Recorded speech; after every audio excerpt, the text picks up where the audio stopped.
Assalamualaikum warahmatullahi wabarakatuh. Good morning everyone. How is life?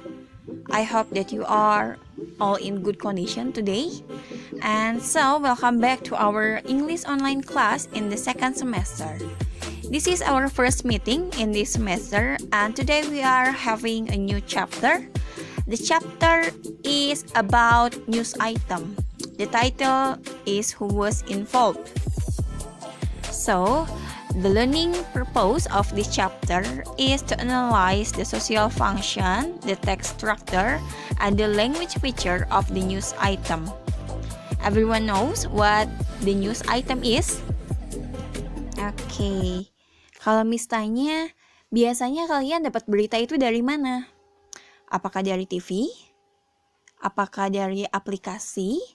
Atau dari sosial media misalnya, atau dari laman pencarian? Biasanya di bawahnya banyak sekali headline-headline berita.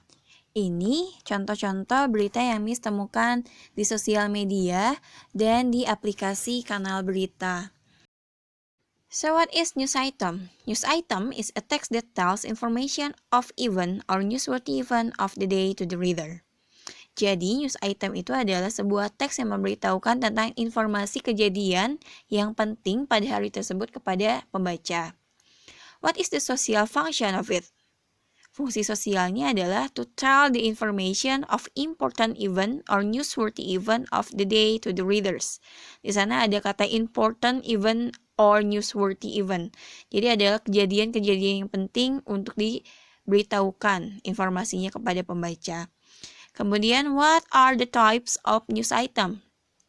Ada beberapa tipe dari berita tersendiri, yaitu ada criminal news, ada business news, health news, entertainment news, economic news, international news, dan masih banyak lagi macam-macamnya. For example, kalau criminal news itu ada Sergap, Buser, 86, itu adalah berita yang dikemas dalam tayangan televisi ya. Kemudian ada business news, health news, entertainment news.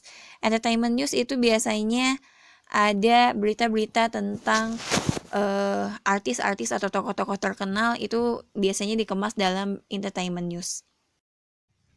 Next, we go to the structure of news item. So what are the parts of it? Apa saja sih bagian dari teks ini? Kita bisa lihat ketika kita akan melakukan penulisan dari news item itu sendiri, we usually start with an eye-catching title, atau biasanya kita sebut headline. So, the headline needs to be very interesting to attract readers' attention. Jadi, penulisan headline itu tersendiri sangat penting agar kita bisa menarik perhatian dari para pembaca.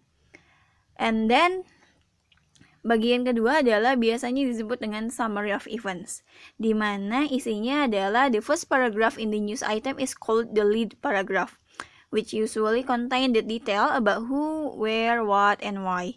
Biasanya, bagian kedua adalah bagian di mana isi beritanya itu dirangkum. Siapa, di mana, apa, dan mengapa hal tersebut terjadi. Nah, ada hal yang penting yang harus kalian catat ketika kita menuliskan news item sendiri, itu ada yang disebut dengan source. Source itu adalah sumber beritanya dari mana. Dan biasanya kalian kalau misal membaca laman-laman berita, di bawahnya ada source of the news. Dan kalian juga bisa menambahkan supporting paragraph-nya.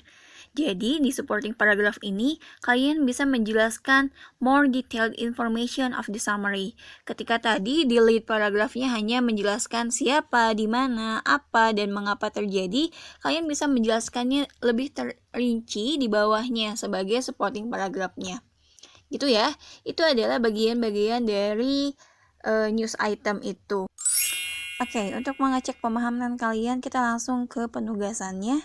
Coba sekarang kalian Miss minta untuk menemukan the trending news from Indonesia. Jadi kalian coba cari atau kalian tonton salah satu berita di TV, kemudian kalian fotokan headline-nya. Setelah itu, kalian simak baik-baik isi dari berita tersebut dengan lengkap. Kalian akan menuliskan informasi yang kalian dapatkan setelah kalian membaca atau menonton berita.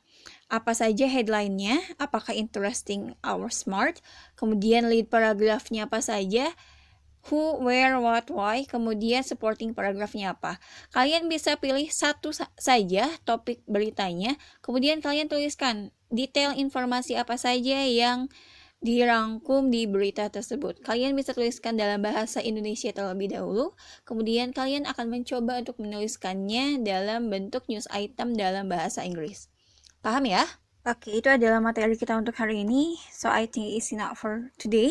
Thank you very much for watching. See you next week. Wassalamualaikum warahmatullahi wabarakatuh.